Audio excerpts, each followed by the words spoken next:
Okay, this is the crux. The bit to there is the easy bit.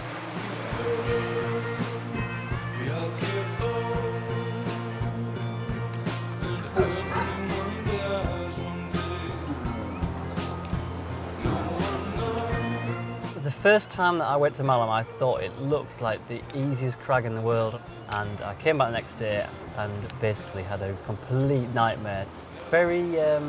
Very side pulling, very undercutty. It looks really featured, but it turns out that all the features are actually rubbish.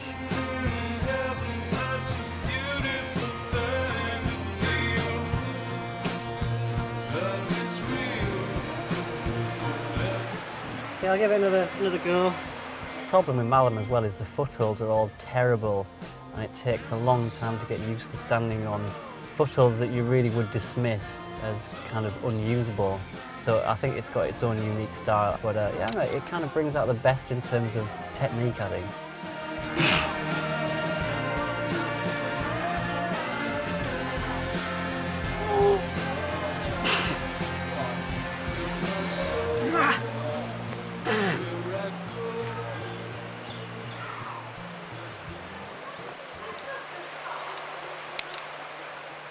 Okay, I take the... God, that was a shambles. I bet that looked funny. Oh, what a donkey.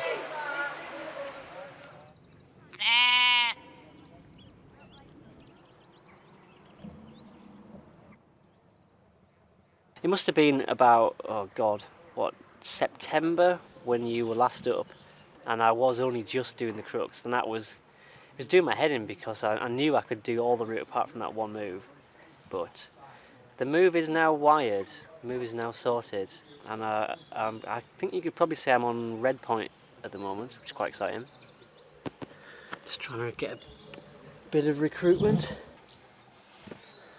Ready for those start moves. I think I have actually got a little bit stronger just during the winter. Actually trained a bit more and thought about what I was doing. I'll do. Enough of that.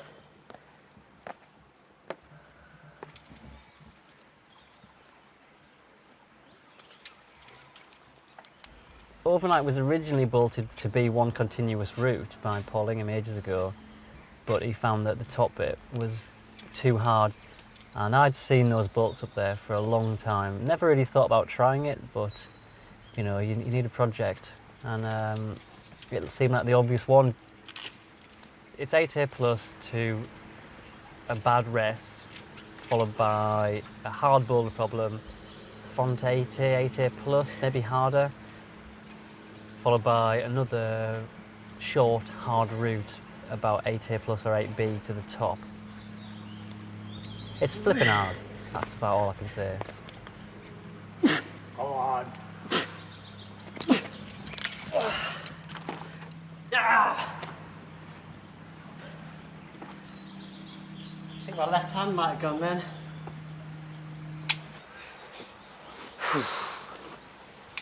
Thank you. You're welcome. What are you thinking about? I'm just thinking about that that crux move and that move reaching to that sort of undercut side pull thing. Every time I hit it, I just think, oh, I've got the bottom of it again. So I kind of try and muddle my way through the foot moves and then ended up falling off. I just feel like if I could just think about it before I went for it. Yes, Another go.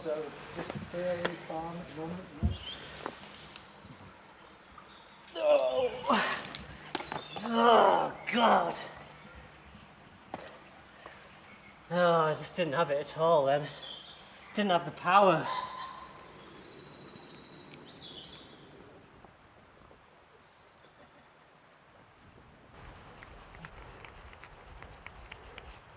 Does it look small?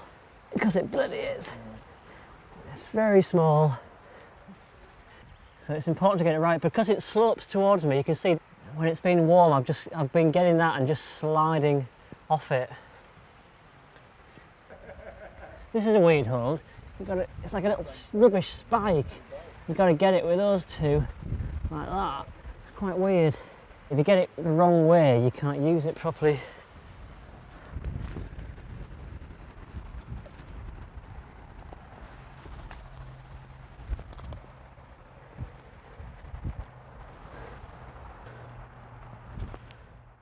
Okay, check. Now this is a move that I'm a bit worried about. This is just such a stretch.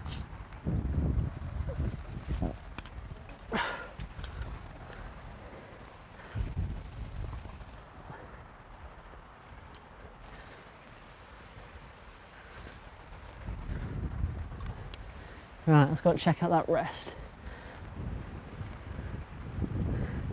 I don't think we want to stay there that long. And then back into that. A jug of all jugs. Okay, take there. There we go. That looks horrible, that little crozzle. Is that there? It's probably like, I don't know, it's probably like 9/8 there. It doesn't really get easier. The last move's well grim.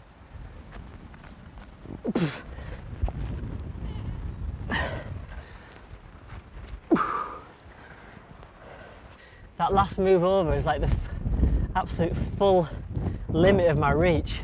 There's no other footholds. And it felt alright then. But sometimes you look at it and you just think, oh no man, I can't make it, and then you sag and you've gone. Okay, down Chris.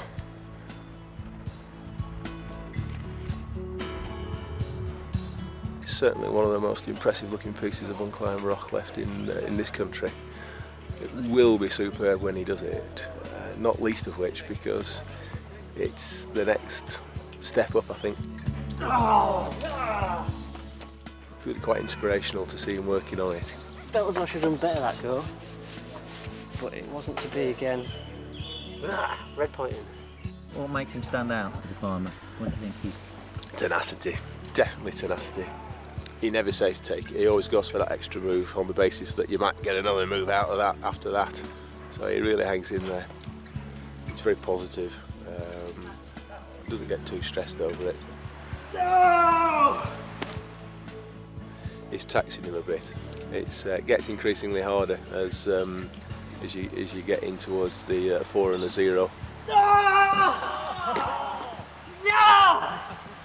Jesus Christ! God damn it!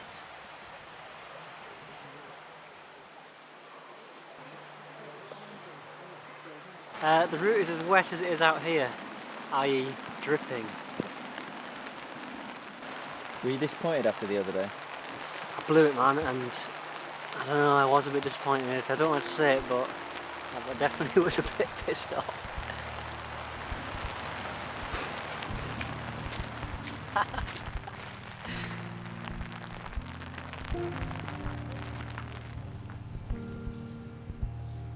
How's he looking today? The route? It looks ominously still the same, i.e. not ticked. It's going to look a whole different world when it's done. Feel positive in that I know that I can do it, but then as soon as you know you can do it, then the pressure sort of starts to hit, because it's like, right, well, I know I can do it, let's just do it then. Oh, the pressure. Oh, I'm talking myself into it.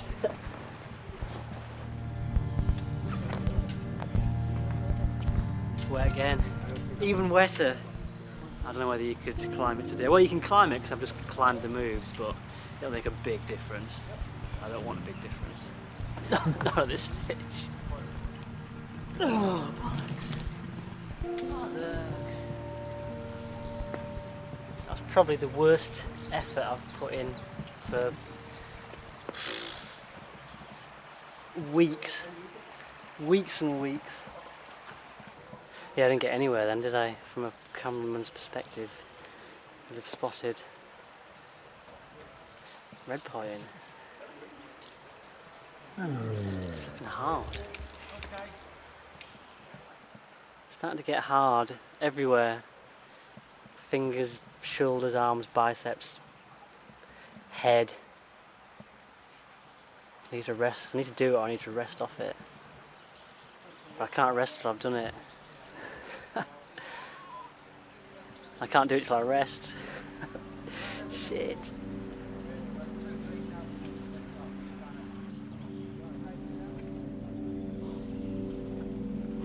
A lot of people still think that redpointing is easy because you've got an unlimited amount of goes at it. But I think that is actually where the pressure comes from, because when you train on site, you can be pressurised to give it a good shot and succeed, but as soon as you've failed, that's it. There's no pressure after that, it's finished. As soon as you fall off on a redpoint, the pressure starts again. So it doesn't actually ever end until you actually get up it. And that's the hard part when you're really pushing the boundaries of redpointing. When it starts becoming 2 or 3 years, there's a pressure there that maybe you can't do it. Come on, come on.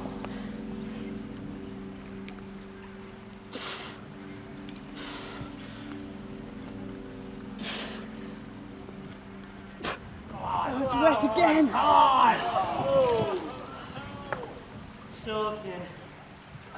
Soaking wet. It was robbed. No, I think he should take. I was just saying to Steve that he should take heart the fact that he's actually gone through the crux, and it's the wet that's stopping him now. The thing is, I can't rest in the battering rest because all the holes are wet, and it's sort of compounded after there, really.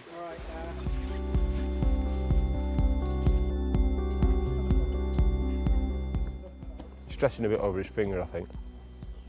She's not good, but, and the hole's a bit wet. You just get to that stage where you're just looking for a bit of relief, get it finished with, get it nailed, I guess. Would be the good thing.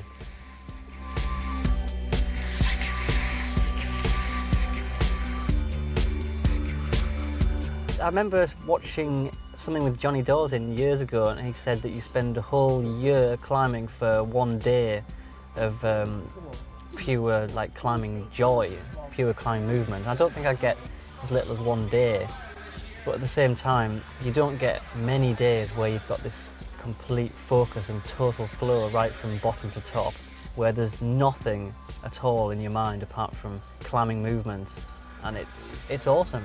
History in the making. That really is what redpointing's all about. It's getting it so it's completely and totally perfect.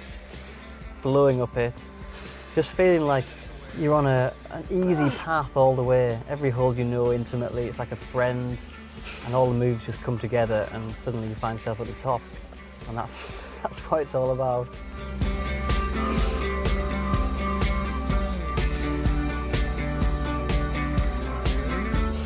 For sure, the closer to your limit that you go, the bigger buzz you're going to get.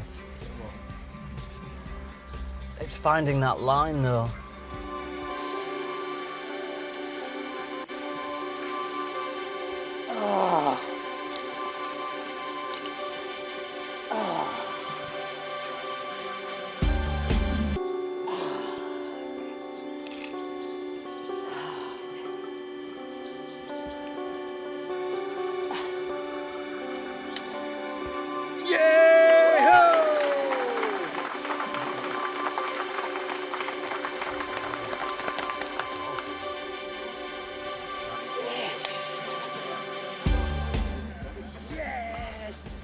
Well done, well done, Steve. Cool. Job done. Yeah. I've never had a clap on a route before. That was cool. Full applause, That was great. And even though I was going down, I just thought, no way am I coming off here. Kind of, it was never a dream to be a top climber. I'm just somebody who goes climbing. Even if it's the same old routes again and again, it's just kind of out there, doing the moves, enjoying the flow. And I can remember when I first started climbing, I was always really, really psyched by all the top stars, but I never would have imagined I'd ever even meet them, never mind sort of like be one.